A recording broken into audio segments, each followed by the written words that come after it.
interns, fellows, different people that have had experiences with NOAA and have volunteered to share their stories and share some of their excitement. And I've got to say, we've got a lot of good stories coming up today. This session, as all of the Gulf of Mexico Forum webinar sessions, are brought to you by NOAA's Gulf of Mexico Regional Collaboration Team, which is part of NOAA's Regional Collaboration Network, which helps to build connections between the different parts of NOAA and with other partners in regions around the country. Just a little housekeeping. Audio is available through the webinar computer interface. Probably most of you are joined in through that, or through a webinar provided phone line. If you're joining by phone, you probably have seen an audio pin to enable audio controls, so remember to enter that if you need to. I will keep sharing a few housekeeping notes, and if our speakers could go off camera just to make it a little bit easier to focus, that would be great, and looking forward to each of you speaking. All right, a few housekeeping notes. First off, as you all probably noticed when you joined in, we are recording today's session. So please do not share any personal or business identifiable information either in verbal or in chat. All right, participants will be joined to audio and mute status. And except for presenters, please leave your webcam off. It helps everybody focus a little bit better on the presenters and what they are saying. I will be monitoring the question and chat box for written questions to share during the Q&A breaks. We'll have 3 Q&A breaks through this session today, and I'll get into that in just a little bit. Just for the sake of simplicity, today we're sticking with written questions only. It's easier to come back to it later on if you, for example, have a question for the second person and we get to it at the end of the session. If you would, please try to include the speaker's name or the topic that they're talking about so that if we do need to come back to it at the end of the session, we can direct it to the right person. So you should be able to see a question panel in your GoToWebinar menu. That is where you can type in questions today.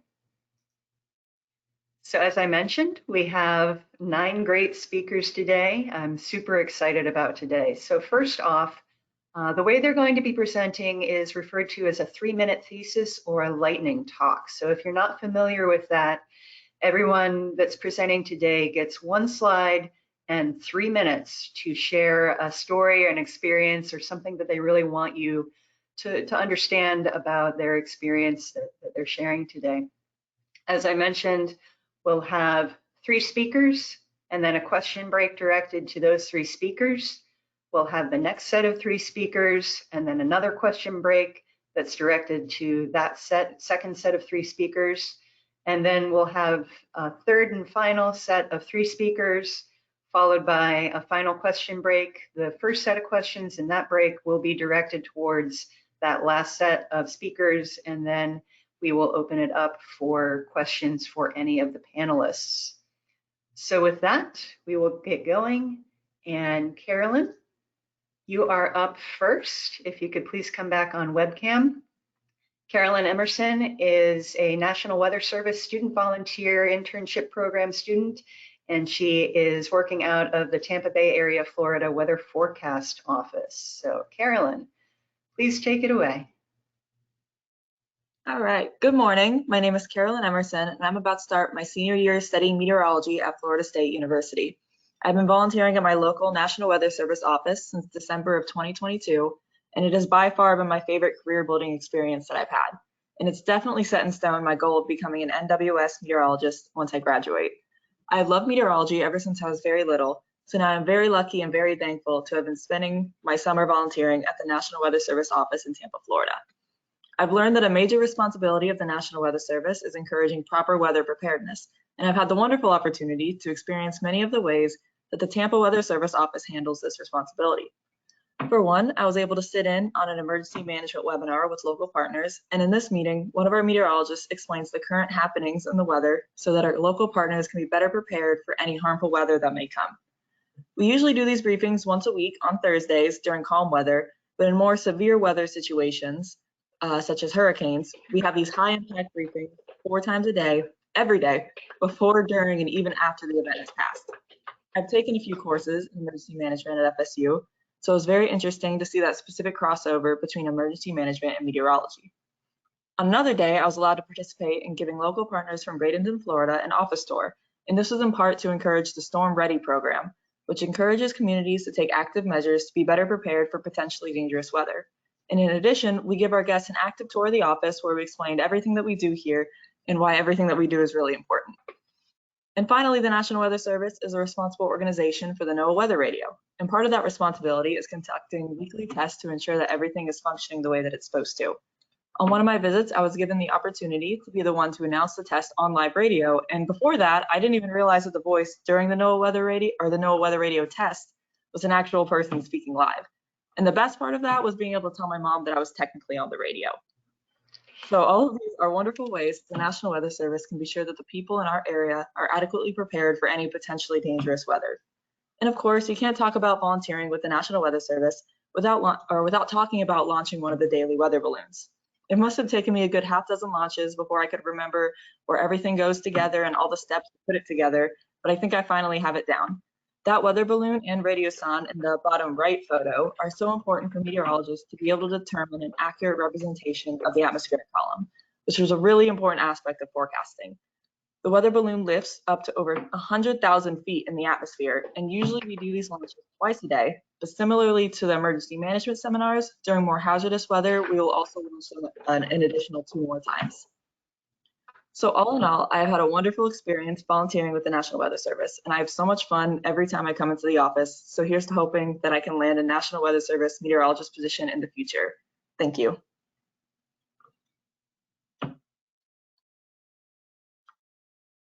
Thank you, Carolyn. All right, next up is Anna Walker. Anna, if you could please come on camera. Anna is also a National Weather Service student volunteer internship program participant with Tampa Bay area, Florida. All right, Anna, please take it away. Good morning. My first volunteer experience of NOAA is shown here on the left. It was with Grant Craig, the volunteer program coordinator of HAPSCOPE in March of 2021. On the very day that I received a microscope and completed my Carina brevis training, around 200 million gallons of wastewater was released by a nearby abandoned phosphate mine, Piney Point, in the Piney Point area, I should say, into Tampa Bay. I witnessed the firsthand impact that pollutants can have on the environment and continually contributed to the HAPSCOPE data for around a year and a half. This event shifted my general interest in meteorology, giving my passion for weather and nature a sense of purpose. I realized that I would love to focus on issues related to climate change, and understanding how weather events may evolve with an increasing global temperature really piques my interest. This newfound passion carries me through my accelerated studies at Florida State, where I'll be completing my senior level meteorology classes during my sophomore year.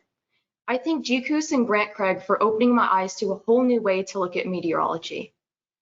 There's a few distinct avenues that a meteorologist student can explore, and as you can see on the top here, this is a still taken of me during my spring semester broadcast class. To put it lightly, it's not my forte, but the course does give me respect and understanding for those that do choose this distinct and recognizable form of meteorology. There's lots of communication skills and multitasking that I've learned from this class, and it's something that I feel is underappreciated.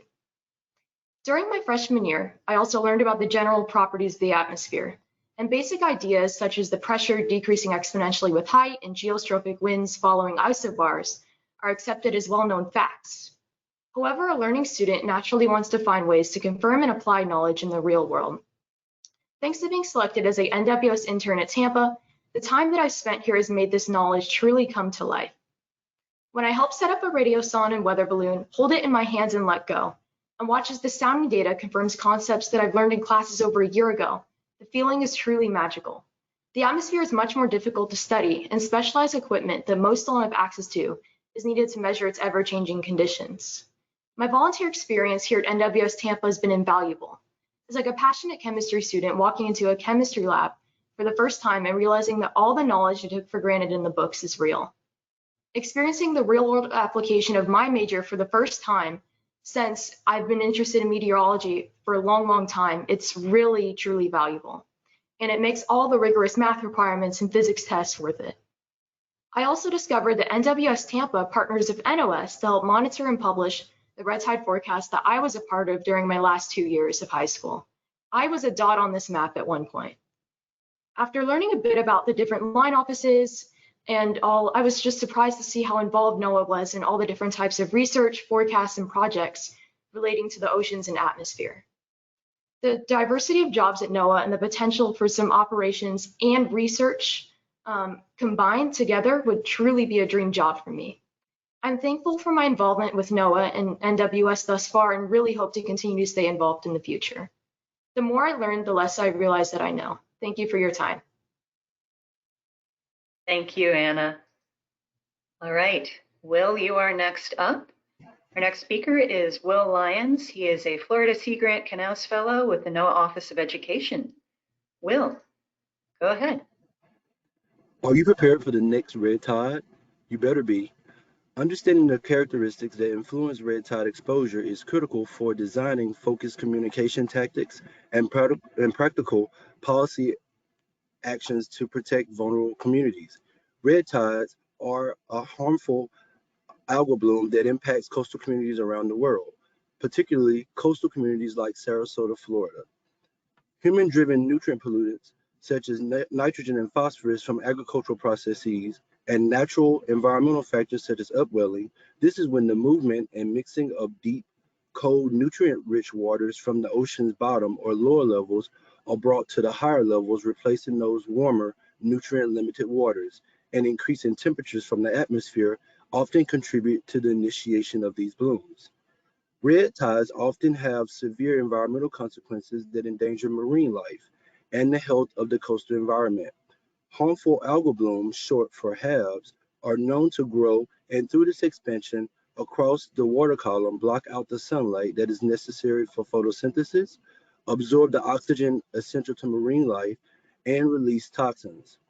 Red tides release brevetoxins, which may lead to fish fatalities and respiratory difficulties in humans and negatively impact local tourism and businesses. Beach closures and restrictions for access to shellfish harvesting areas sparks community outrage as well. These toxins are absorbed into fat-based molecules of the body and can move up the food chain through other social ecological interactions in the coastal and estuarine environment. Individuals with respiratory problems such as chronic obstructive pulmonary disease, abbreviated COPD, asthma, and chronic bronchitis are especially vulnerable to red tides and their toxins when they become suspended in the air through wind and water forces. Respiratory paralysis and other neurological effects that impact the brain and central and peripheral nervous system may also occur when the ingestion of seagrasses, shellfish associated with neurotoxic shellfish poisoning, and finfish, and the inhalation of contaminated brevetoxins occurs as well. Social media platforms have evolved as crucial environmental communication tools because they permit users to obtain real-time information, exchange their experiences, and participate in discussions.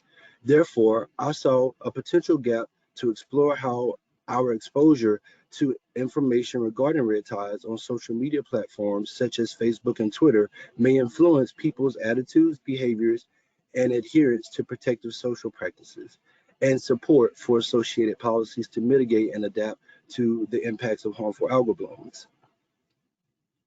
The present study that I'm working on surveyed a random sample of social media users, short for SMUs, who were residents of Sarasota, Florida, to inquire about their livelihood and recreational activities, as well as adherence to these protective social practices.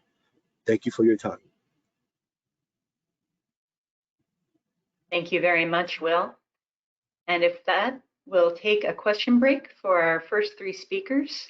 Carolyn and Anna, if you could please turn your webcam back on. All right. And everyone, again, please remember that you can type your questions into the question box, and my co-organizer, also Shadalina, and I will be monitoring that for questions. So our first question that we have is for Carolyn. And Carolyn, someone was wondering, how did you get in touch with the forecast office? So Me starting my volunteering at the Tampa office was really just me reaching out to the meteorologist in charge, Brian Lemaire. It was recommended to me by someone that I knew from a different weather service office, and I just reached out and I was like, hey, I'm interested in checking out the stuff that you guys do here. I'm interested in volunteering. When can I come out and see the office? And then it all went from there. Very cool. Very cool. Always good to, just contact somebody and ask. So it's a good lesson. Mm-hmm. All right. Anna, someone was curious, how did you get connected with red tide observation and citizen science? So it was around the pandemic time, and I was really looking for opportunities to just volunteer in the community, number one. And number two, I really wanted to build that base of NOAA because I've always had an interest in meteorology since I was young. I mean, living in Florida, there's all of these different storms, especially the summertime storms and the competing sea breezes. So I've always been passionate about weather, but I knew that I was also just interested in how the different spheres interacted, more so oceans and atmospheres. So I reached out to GCUS and HabScope after I found that they were doing stuff locally, and they really wanted to find volunteers in the area in North Pinellas, since there wasn't as much at the time. It was definitely an issue, red tide in the past, so it was pretty easy. Again, just like Carolyn said, you just reach out. You simply research online, reach out, and yeah. So it was a really valuable experience. Excellent. Thank you. All right, Will, and we have a question for you as well. Someone was wondering, are there any solutions in place to help or eliminate red tides? Thank you for your question. Ideally, a comprehensive solution would consist of our understanding of the human impacts toward red tides, as well as the natural influences as well. However, sadly, the red tide occurs each year, particularly between February and March on through the winter season in the Florida area. Depending on how much we can control our human-induced pollutants, we have an opportunity to mitigate and adapt to that threat. Currently, we observe the impacts of red tides through the observation of those physical chemical parameters, light, temperature, phosphorus, and nitrogen that is located in the water. So our local citizens have an opportunity to talk about how those influence can impact those areas and talk to their congressmen to influence the policies, and we can go forward a more collaborative solution. Wonderful. Thank you, Will. And with that, we will move to our second set of presenters. All right, Natalie, you are up. And Natalie is a New Hampshire Sea Grant Knauss Fellow, and she is with the Ocean Acidification Program in NOAA. Natalie, take it away.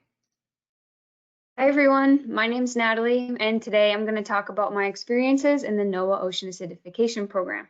To start, ocean acidification is driven by our ocean's uptake of atmospheric carbon dioxide, causing changes in chemical reactions, which make a decline in pH and an increase in acidity, which impacts calcifying organisms like corals.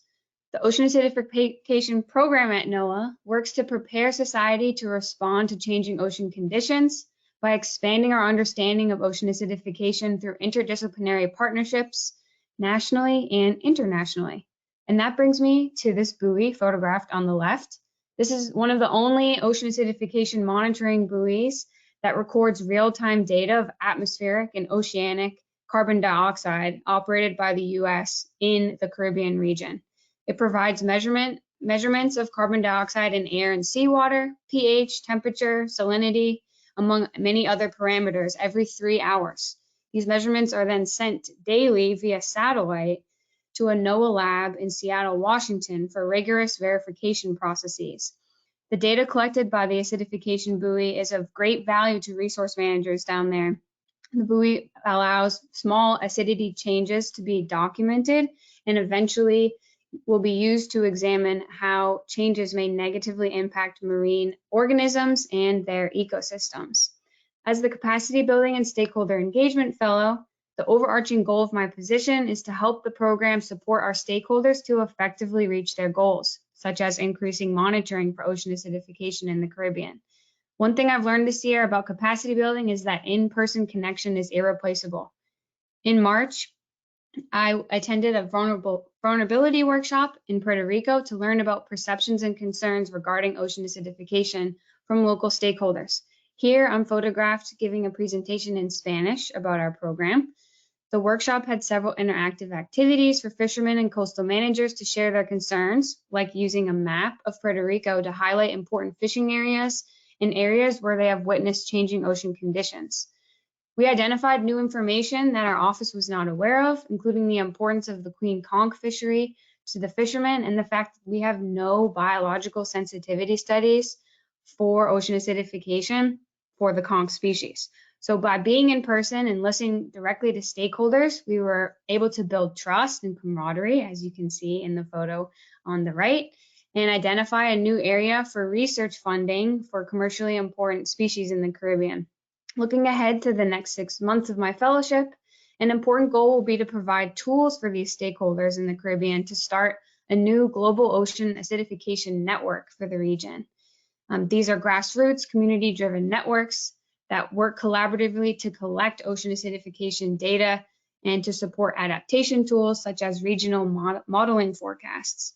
It's been an exciting and rewarding fellowship so far, and I'm motivated to keep building momentum and increasing ocean monitoring and observing capacity for the Caribbean during the second half of the year.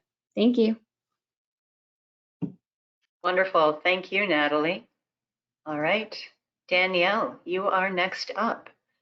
Danielle Recco is the William M. Lapenta intern with the National Centers for Environmental Information.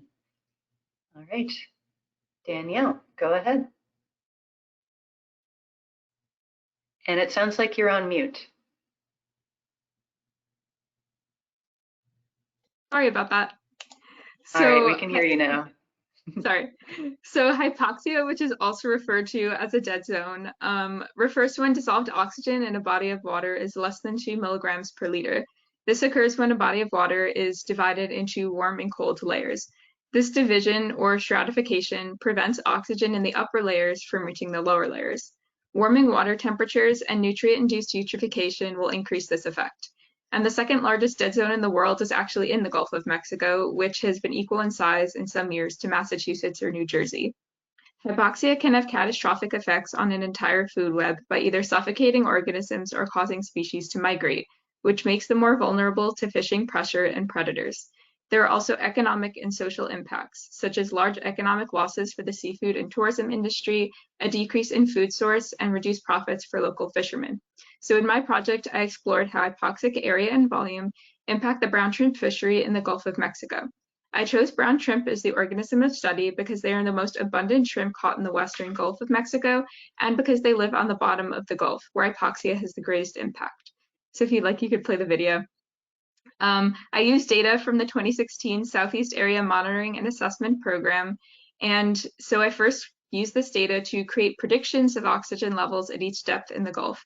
I did this through a tool called Empirical Bayesian Creaking 3D in ArcGIS Pro, which you can see here. After generating estimates of oxygen levels at each depth, I created a visualization of shrimp catch in oxygen, which is in the bottom right corner, and I found that the margins of the hypoxic zone had the greatest catch per unit effort, or the most shrimp that were caught per unit of time, and they also had the heaviest shrimp. I graphed this relationship in R, which is the graph to the left of that visualization, and I found that shrimp closer to the hypoxic zone were much lighter than offshore shrimp. So overall, there was a 53% correlation between the weight of shrimp and dissolved oxygen. So oxygen levels do appear to be a significant factor in shrimp development, but more research is needed. Finally, because oxygen varies by depth, I wanted to see how hypoxic volume may be impacting the brown shrimp fishery. The first step to do this was to visualize predicted oxygen values in 3D. So this is the bottom left corner. I found that the area to the east of the Mississippi River Delta was close to hypoxic, and so visualizing oxygen levels in 3D allows us to see the full picture of what is going on in the entire water column, but 2D imagery would miss this finding. And with this visualization, managers and the public can also investigate the features in the water column interactively by using a slider and looking at individual slices to explore the impacts of dissolved oxygen or other variables on the water column. The next step in my research is to explore how brown shrimp growth and catch per unit effort is impacted vertically by dissolved oxygen, and to look at more year-to-year variability, as unfortunately I was only able to use 2016 data because of the length of my internship. So thank you so much for your time, and this was only a super brief overview of my project, so if you'd like to learn more about what I did, you can scan the QR code for the full presentation I did at NOAA, and you can also find my email and LinkedIn account on that presentation if you'd like to reach out with any questions. Excellent. Thank you, Danielle. All right, Abel, you are next up. Abel Aragon is a NOAA Pathways Program participant, NOAA Pathways Program Physical Science student trainee with the National Centers for Environmental Information and NOAA's Uncrewed systems. So Abel, go ahead. Hello, everyone. I will be talking about my newfound appreciation for uncrewed systems and the importance of thinking about data archival when you're collecting your data out in the field. Uncrewed systems are essentially autonomous vehicles that can be controlled remotely without the use of a pilot or full crew on deck. They can be broken down into two main types, aerial systems and marine systems, based on how they function and what type of data they are aiming to collect. There are many reasons for uncrewed systems to be used in place of a crew in both research and operations. The first being that drones are used to minimize the risk of life of the pilots and crew on board in challenging environmental conditions, such as when you're trying to study strong storms or hurricanes. Data collected can be transmitted near real time via satellite, and many rely on renewable energy, such as wind or solar energy, meaning that they can be left at remote locations for longer periods of time than a crewed ship. They are also used in a variety of industries to monitor infrastructure, things like transportation, emergency services, and more, and in some cases can be cheaper to deploy.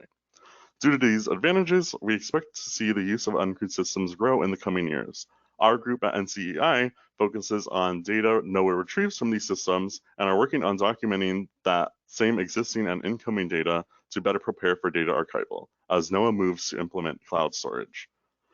Some of the major challenges to that, however, and to handling data archival have been the size of the data itself. We have projects that are capturing pictures, that are capturing videos, GIS data, bathymetric data, and more. And all of those can be very high volume. Hence why we are focusing on capacity planning in this phase.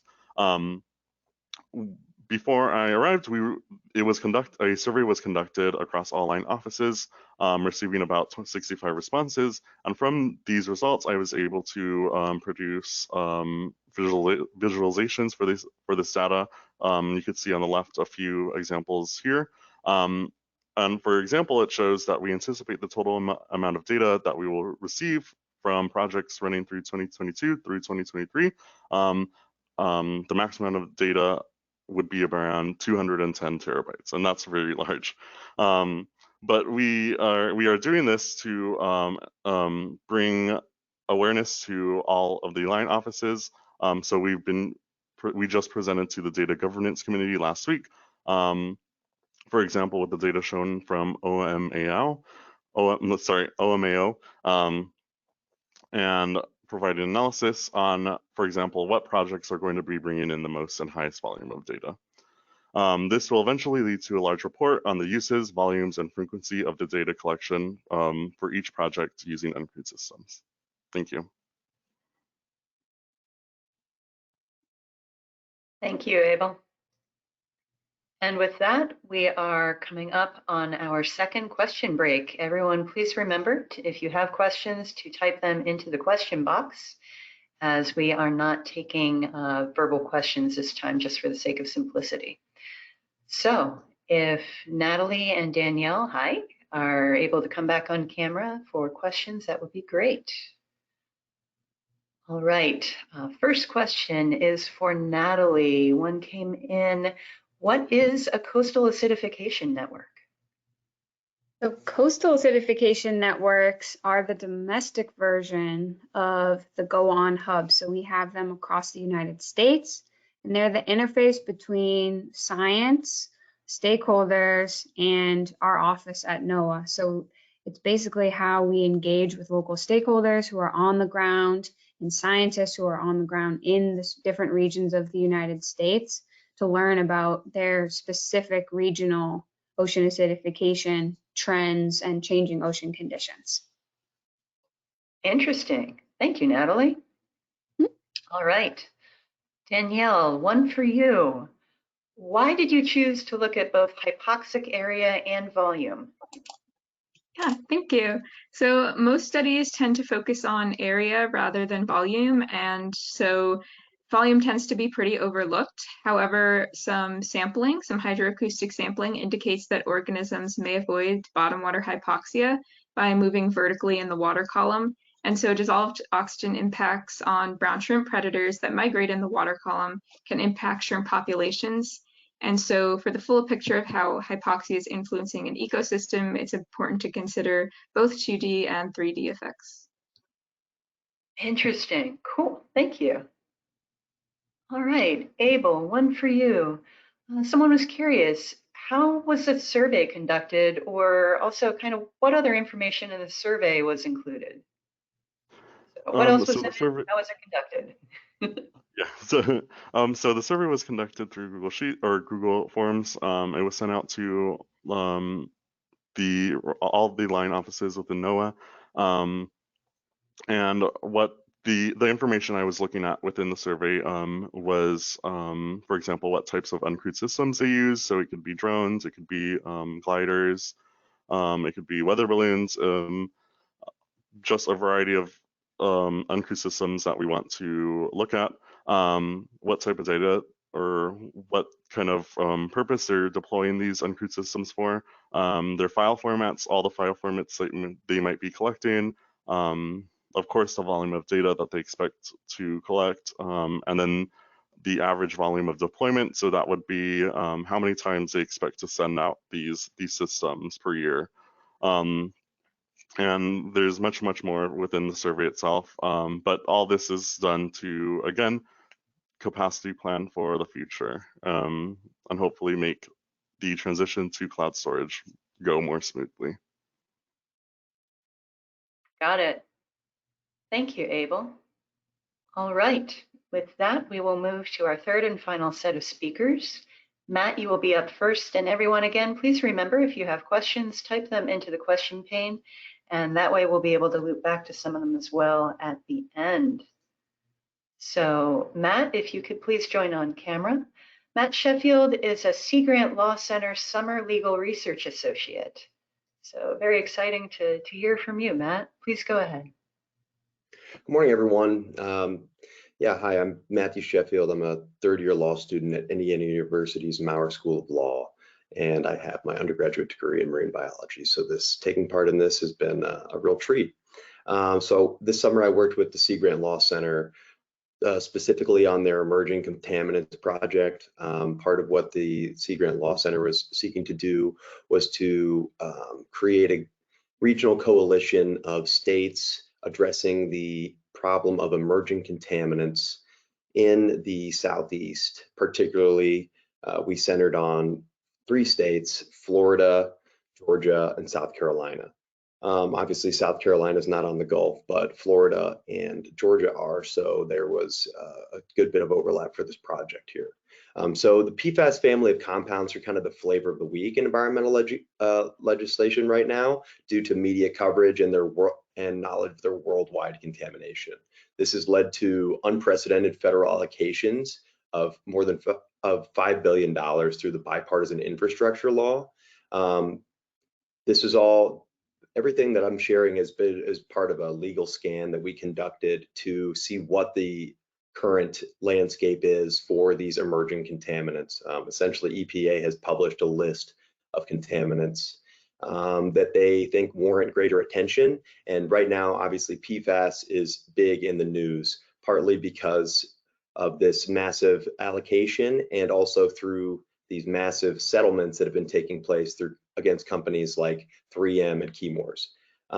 So federal standards are being developed under the Safe Drinking Water Act and through CERCLA, but they're in the comment consideration phase, meaning that public comment on these proposed rules has already closed. That said, there's been interesting amounts of resistance to proposed standards, not only from the chemical companies themselves, but also from drinking water utilities. But there hasn't been as much effort into considering the effects on the environment. State responses have been less unified than the overarching federal response, and that's typically because state responses lag behind the federal government. They usually wait for the federal government to set a precedent for them to follow. But that said, Florida is seeking to be a leader in addressing PFAS contamination and has created a PFAS dynamic plan, which you can find on the Department of Environmental Protection website through Florida state government's website. Georgia has prohibited PFAS due to PFAS use outside of emergency firefighting, one of its largest uses. So while that is a positive step in the right direction, there's not much action outside of that. Other states have been slow to adopt their own standards out of concern for increase in water ratepayer cost. For example, Mississippi is one of those states who has been very slow to adopt any other standards. But the other contaminants that are included in this emerging contaminants list are biological contaminants and microorganisms, pharmaceuticals and personal care products, nanomaterials and brominated flame retardants, and endocrine disrupting compounds. As you can see, all of these lists of compounds are extremely broad, which not only delays legislation drafting, but also delays any sort of legal scan on state or federal action. So it made it very difficult to find anything that was being done substantially in these areas.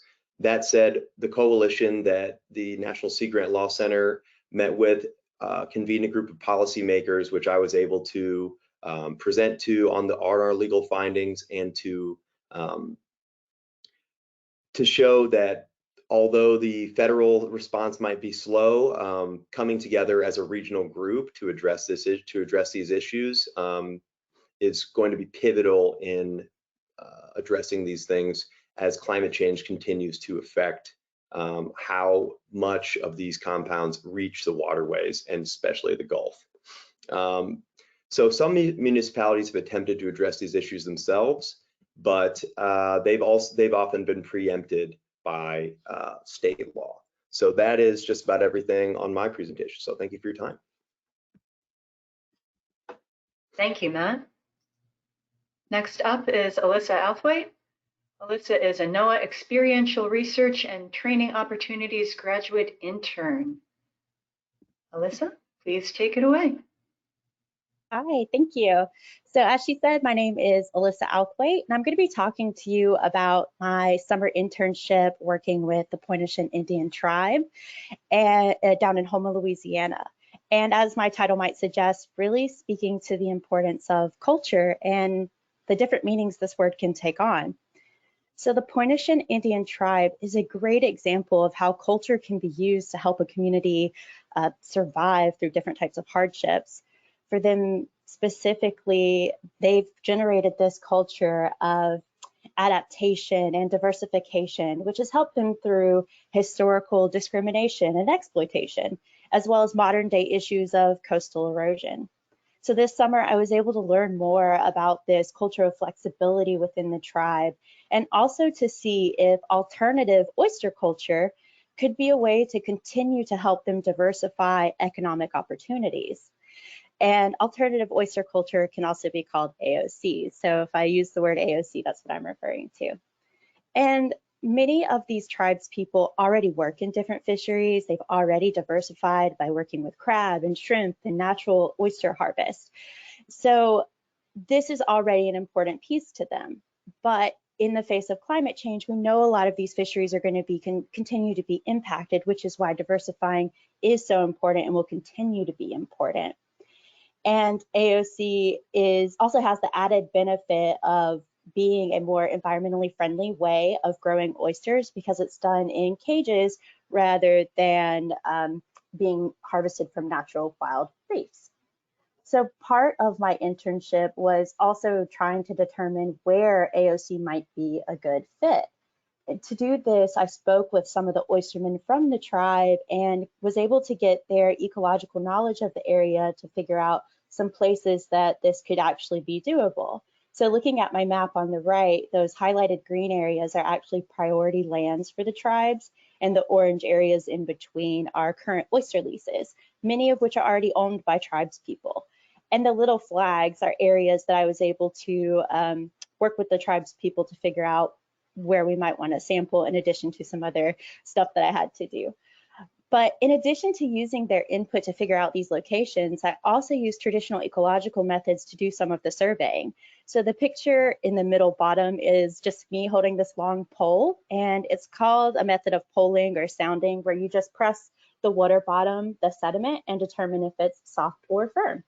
And doing this is important for AOC because a firmer or reef-like bottom is going to be better suited for AOC than something really soft and muddy.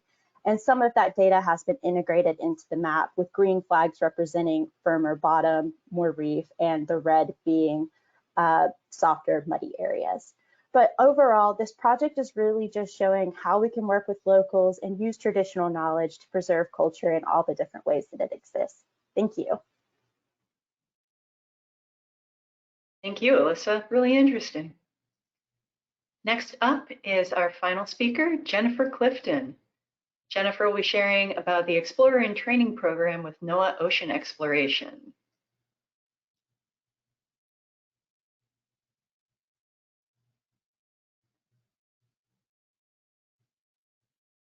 All right, I think you are off mute. Here, can you say something again?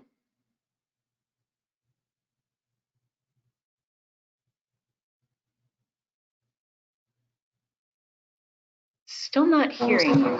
Oh. Can you hear me now? Yeah, we can hear you now. Thank you.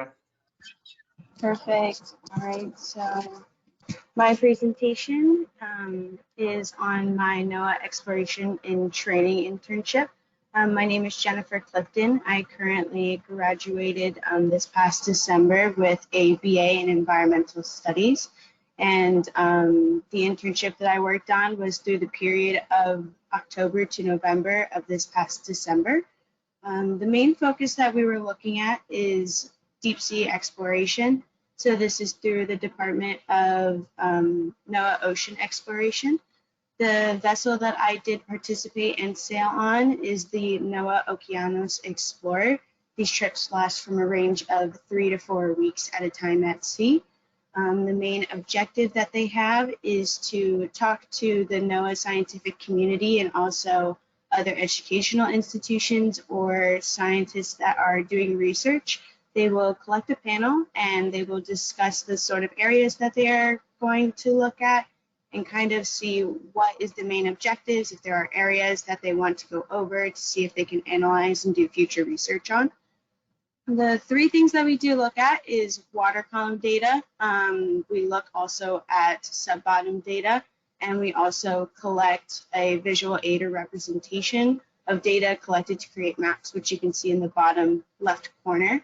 And then if you look in the top right corner picture, that is the control room, where we will stand 8-hour watches per day for those entire 3 to 4 weeks periods in order to monitor the sonars, collect data, and clean it up in order to create maps that will be provided for the public.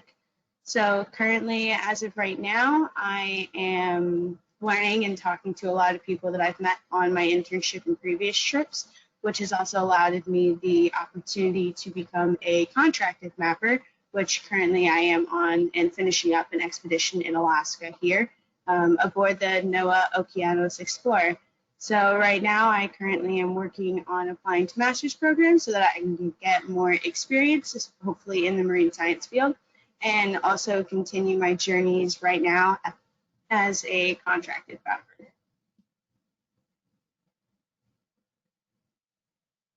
Excellent. Thank you, Jennifer, and really interesting to hear how your experience in the NOAA Explorer and Training program parlayed into what you're doing now. That's just neat. All right, with that, we have come to our final question break. So Alyssa, I see you on there. Matt, if you could join on camera again as well. We'll have a couple of questions for this last batch of speakers, and then we'll open questions for everyone. All right. So Matt had just a, kind of more of a philosophical question. Do you think that responses to PFAS and the different chemicals you mentioned, do you think that'll end up going at a state-by-state level first, or regionally, or do you think nationally legislation will come through, or do you think it's going to kind of start at municipalities and trickle up from there? Where do you think it's going to effectively start first? Yeah, thanks. That's an interesting question. I think the way that our national environmental legislation is structured, it kind of almost forces a national approach first, with it essentially top down, with states adopting, if they choose to, stricter standards and what the national standard propagates. I think the only state that regularly tries to blaze trails is the one that we all know about in this way, is California. So we'll see if they come up with any PFAS standards. But as I said in the presentation, Florida has taken a pretty strong stance on addressing PFAS particularly. These other contaminants, though, kind of remains to be seen, especially because a lot of research is not hasn't been completed on the detrimental effects of different other compounds. And sorry about the cat in the background. She is very dramatic about being excluded from webcam rooms. So sorry about that. Cats always tend to get a little dramatic about that. We have a lot of different buddies around in the backgrounds, I'm sure, today. Thank you. Really interesting, Matt. Appreciate it. All right, Alyssa, a question for you. Someone was wondering, how did you get connected to the tribe? Yeah, thank you. Actually, when I was looking to do an internship, I was being very intentional about wanting to work with an underrepresented group. And in making my connections with NOAA and my mentor, I asked her if she knew anyone or any groups that were already working with people who needed some more representation. And Louisiana Sea Grant has connections with the tribe, as well as the Office of Coastal Management. They've done some work with them in the past. So I was actually able to leverage those relationships that already existed, as well as some of the data that they've generated from past projects as well. But yeah, Matt Bethel and Irma Lanson from Louisiana Sea Grant have been instrumental in making those connections for me. Great. Thank you, Alyssa.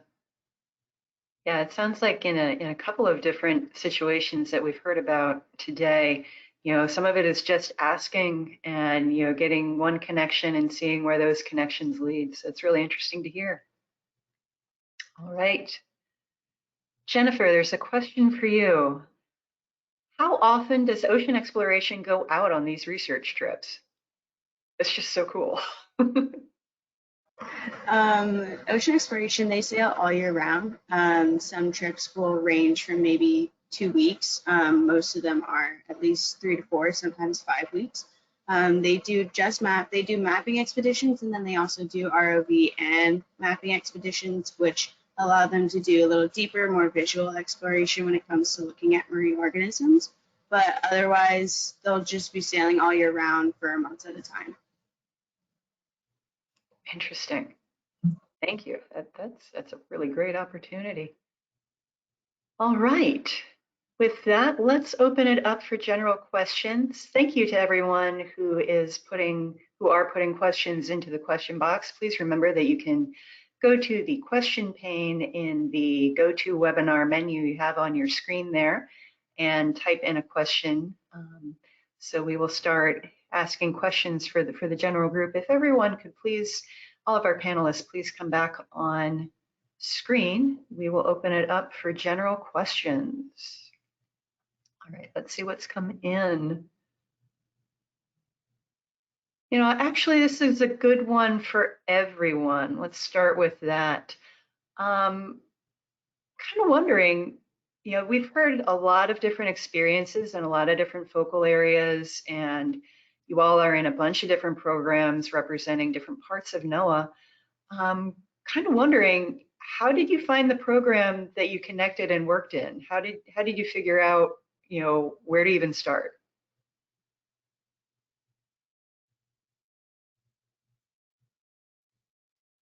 I can speak about my Knauss placement.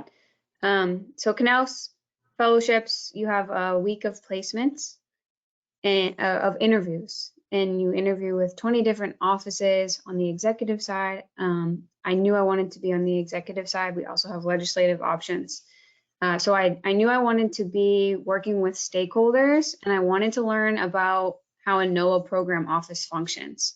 So we have position descriptions, and I went through all of them. There's like 80 different options, and chose the offices that I thought would be more, more high bottom level. They have like 10,000 feet options, and then they have like 1,000 foot options.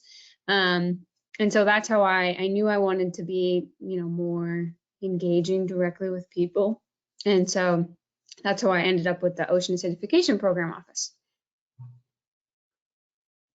Interesting. Thanks, Natalie.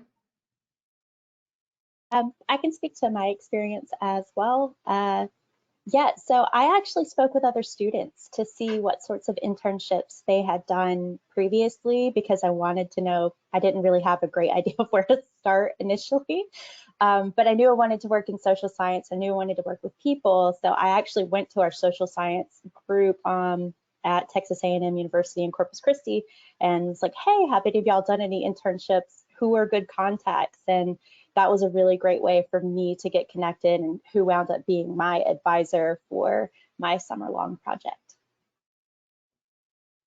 Cool.